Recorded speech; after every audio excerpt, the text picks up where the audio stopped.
Hey guys, Steve from B&S Customs here. Today we're going to be doing an oil change on my 1999 Pontiac Trans Am. So go ahead and pop your hoods down here like that. We're going to take off the oil fill cap right here.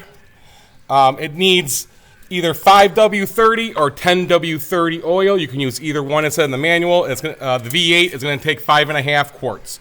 Also pull up the oil dipstick here, so that is loose as well. And now we are going to go under the car and drain the oil. So here's the oil filter I grabbed. It's a Fram PH3506 for the car. There are better brands. You can get a Wix or a Pure Later 1. I do recommend those brands as well. This is what they had at Walmart when I was there, so I grabbed this.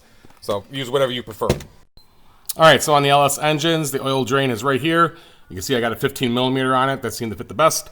And the oil filter is right here as well. We're going to start with the oil drain plug. We're just going to break that loose. And then with the catch can here, bring it over.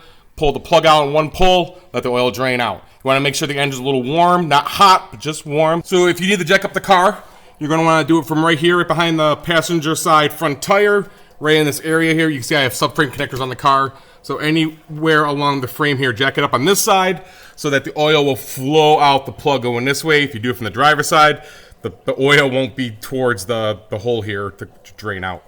So once your oil becomes a slow drip like that, once you have cleaned off your plug here, go ahead and start that back in. And then once it's started, go ahead, grab your rag, and just clean off the area. There we go.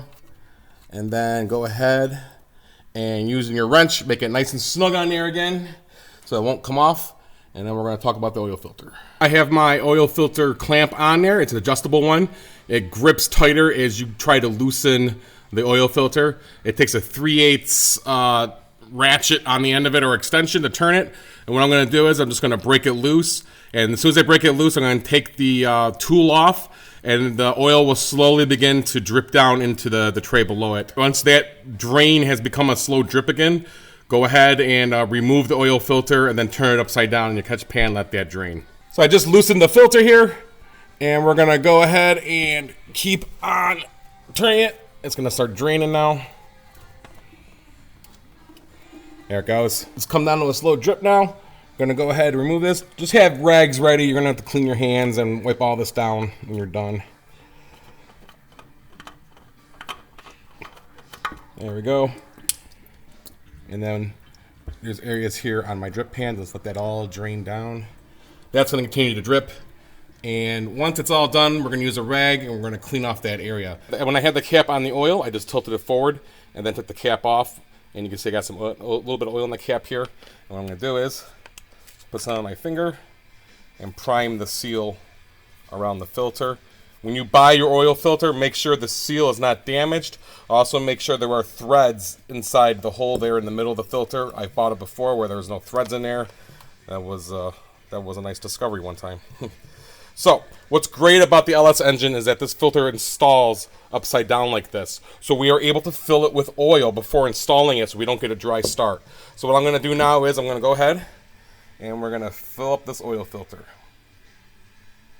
So I've gone ahead and cleaned the area off with the rag. It looks nice and clean. I now have my oil filter, which is full of oil, and the seal is primed on top with the oil around it. And then go ahead and install the filter. And once you get that on all the way, here it goes, it just spins on. Go ahead and make it as hand tight as hard as you can. And as I said before, make sure you tighten your drain plug. About 15 foot-pounds, I think, should be good. Now hold it. That's good. It ain't gonna come off. You can see I got jet hot headers. They're 20 years old and the nice silvery coating has come off, but they still perform nice. So now with a funnel here installed, I am going to add the remaining 5.5 quarts of oil to the engine. Now that you've added your 5.5 quarts, go ahead, put on your oil fill cap here, and you can check the oil now. You're also going to want to start the car. Look under it after you start it for any leaks. Make sure it's all dry, and if it is, take it for a spin and then check the oil after you've driven it. So now inside the car, we're going to go ahead and start her up, and we're going to watch our oil pressure gauge.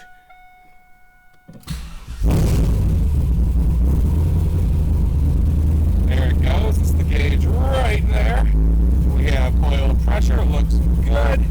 And if your oil light is is on, mine is not for change oil. All you do is hold the trip button here, you hold that in, and it will shut off the change oil light. So that's going to do it for this video. Hope it helped you out. Please remember to give it a thumbs up and subscribe to the channel, and we'll see you next time. And be on the lookout for the '79 Trans Am coming to the channel very soon.